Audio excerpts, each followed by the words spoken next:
What's up, YouTube? Today I'm going to show you how to make navy coffee. It's like the cadence says. It looks like muddy water and it tastes like turpentine. Well, it's just really strong coffee, and today I'm going to show you how to make it.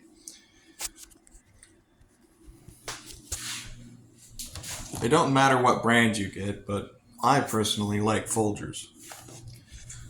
Basically, you want to fill this filter up with as much coffee as you can without the water spilling over when it brews.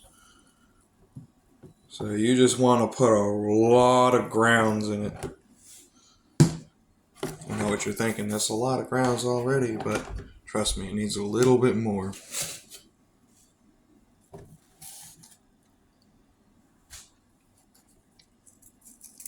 I keep my grounds in the freezer, so sometimes they freeze.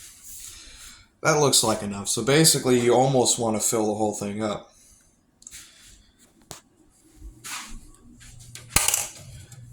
And then you take your 12 cups and pour it in the back.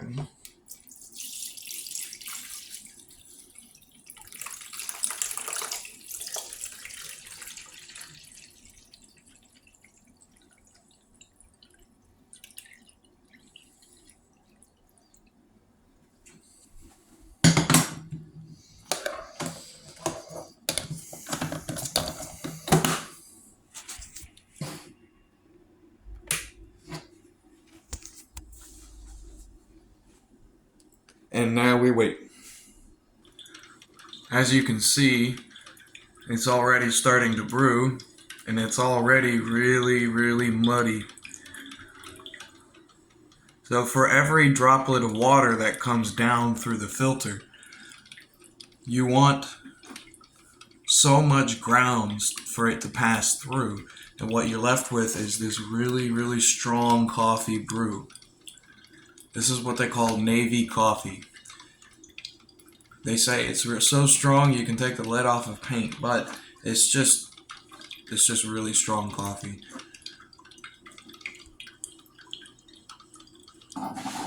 Okay, so we finished up brewing the coffee. And I know what you're thinking. Well, we put 12 cups in it. Why is it only approaching 10? The last 2 cups, you know you made really good navy coffee when the last 2 cups are still here in the filter.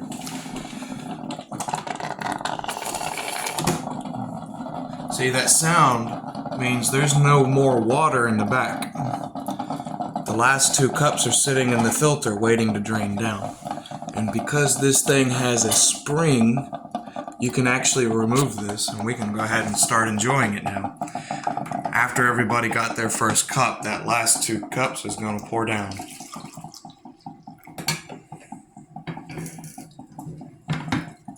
Now that it's no longer making sounds, it's finished getting all the little drops out. And now we can enjoy this navy coffee.